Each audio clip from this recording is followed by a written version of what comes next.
Hello. Welcome to Healthy by Choice, the podcast that's here to ignite your belief in what's truly possible for your health and well-being. Hi, I'm Dr. Kerry, and what lights me up is empowering others. My mission has always been to inspire you to take your health seriously and give you the tools to understand your body on a deeper, more meaningful level. In each episode, we'll explore the healing power of nature, the role of real food as medicine, and how intentional movement can restore balance to your body and mind.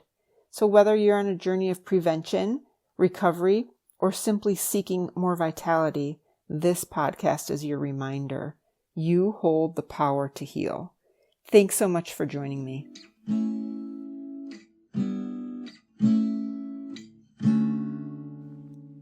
Hi friends, welcome back. I'm super excited to be with you as always.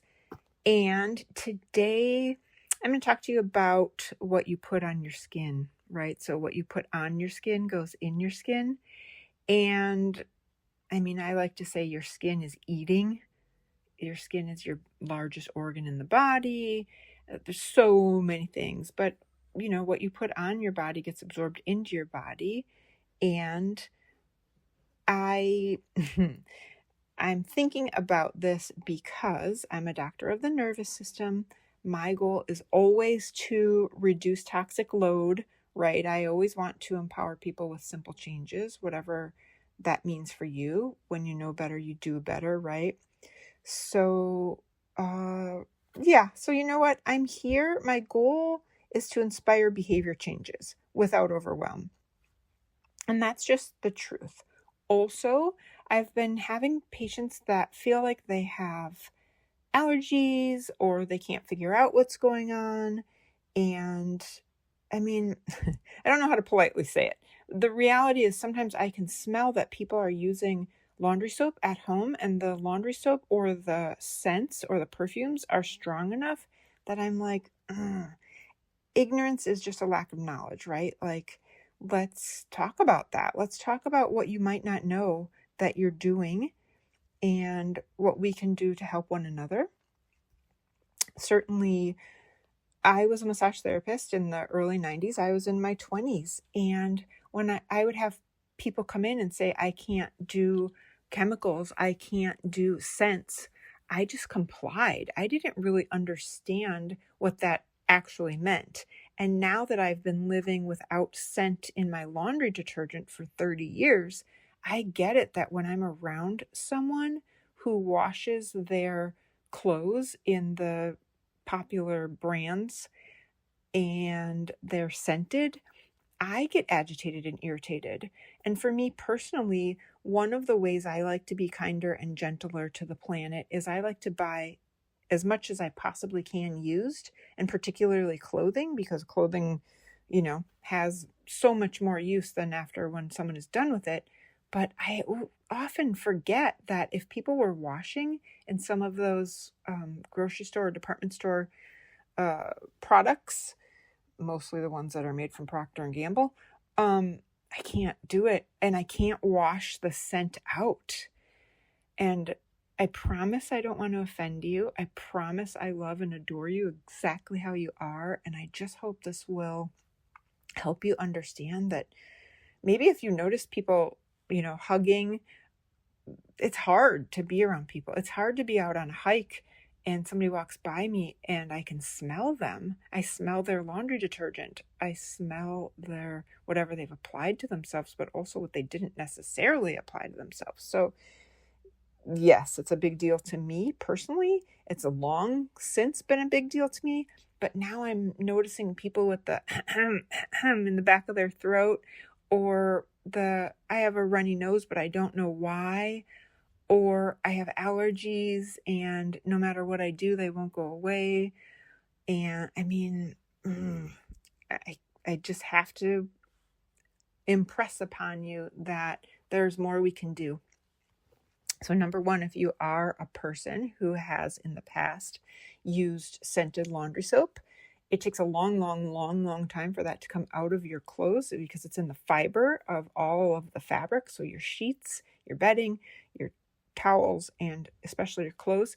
So my first recommendation, rather than just get rid of everything you own, is start washing with no laundry detergent.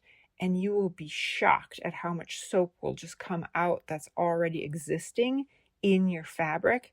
And that in of itself will tell you what residual is being left behind in the fabric that we're wearing, we're sleeping in, we're wiping ourselves off, right? So I feel like I'm on one right now. It's a bit of a soapbox for me, particularly because bodies respond mostly the same way.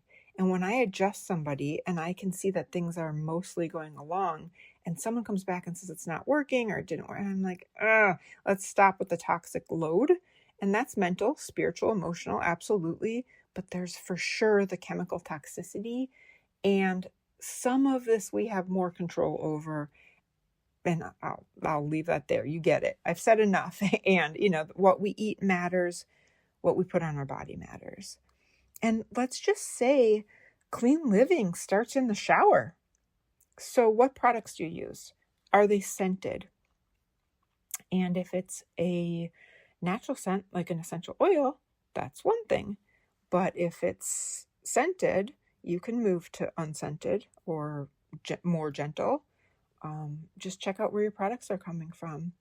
And I'm just going to leave a generic statement right here. If you go to the health food stores, the smaller the health food store, the more likely those products are small batched, cleaner. You can use an app to check how clean it is. I personally use an app called Yuka or Yuka, Yuka. You just scan the back of it and it'll tell you all sorts of information. But you do what feels good to you. Just remember that if we can put something like a nicotine patch or a hormone patch or one of those like a pain patch, on us, that's absorbing into your bloodstream. So those medications that are using skin as an access to your bloodstream, so can a chemical. And that's, you are absorbing it all the way in. So if you start in the shower with what products and by the way, use less products, just rinsing off is plenty with a washcloth, So then what do you grab when you get out of the shower? Are you toweling off? And if so, what was used to wash that towel? What is in the fibers of your towel? And if you were using a scented laundry detergent, that's getting, it's increasing your toxic load. It's more chemicals that your body has to then detoxify, essentially. So then what are you going to put on your skin? Are you somebody who puts something on your skin when you get out of the shower? And if so, what are the ingredients?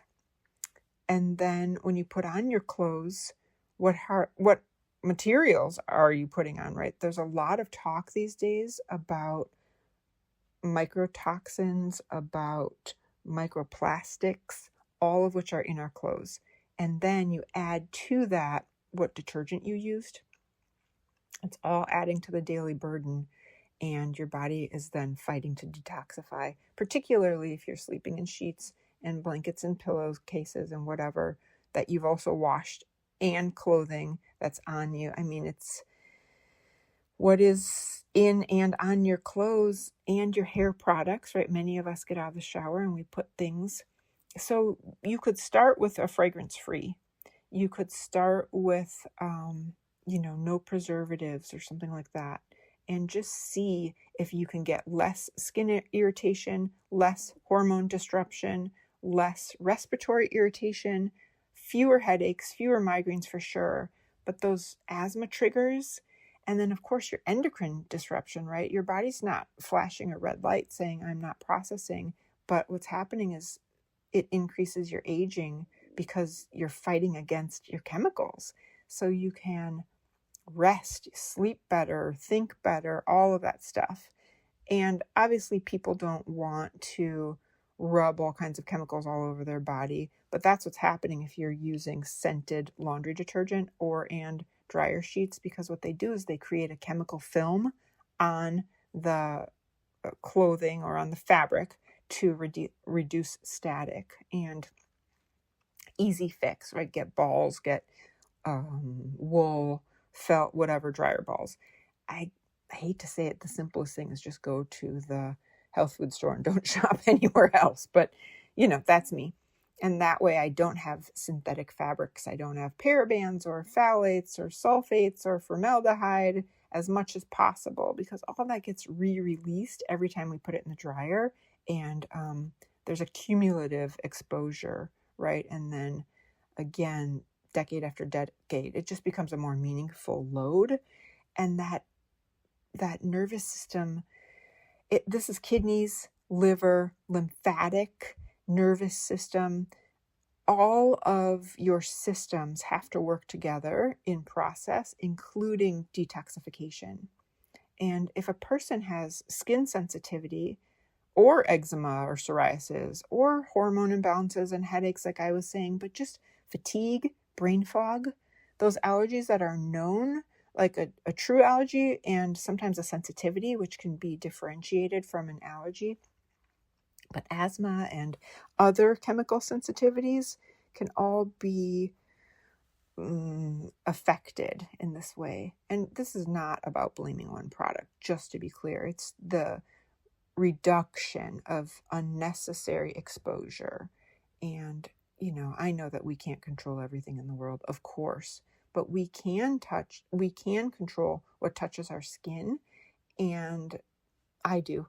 And I mean, what I do, in case you're wondering, is I wash my clothes several times with no detergent at all. And if like the sweaty clothes, the workout clothes, get a little bit of vinegar, and then I will add a gentle laundry, fragrance-free or gentle fragrance, or I'll go to the essential oil websites and order essential oils, laundry detergent, which I love because it smells good.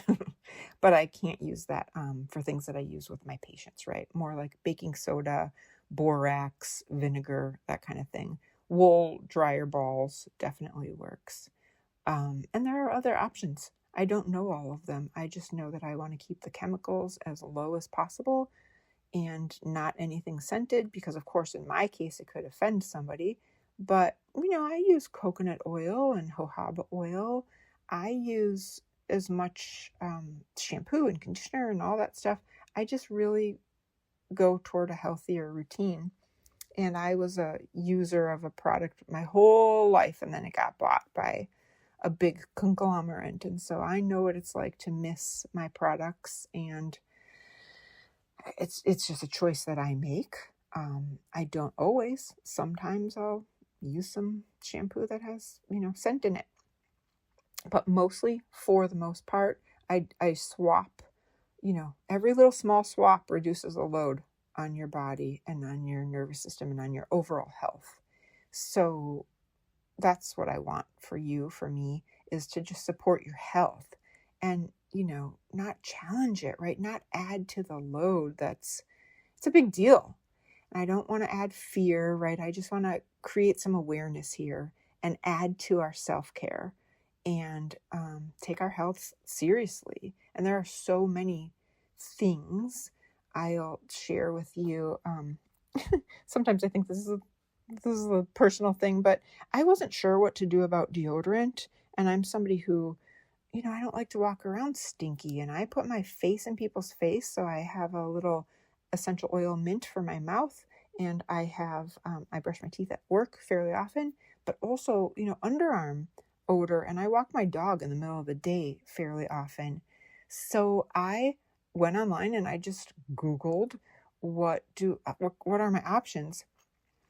And it said that, oh boy, Thayer's is the brand, Thayers, is a witch hazel facial astringent, whatever it was for.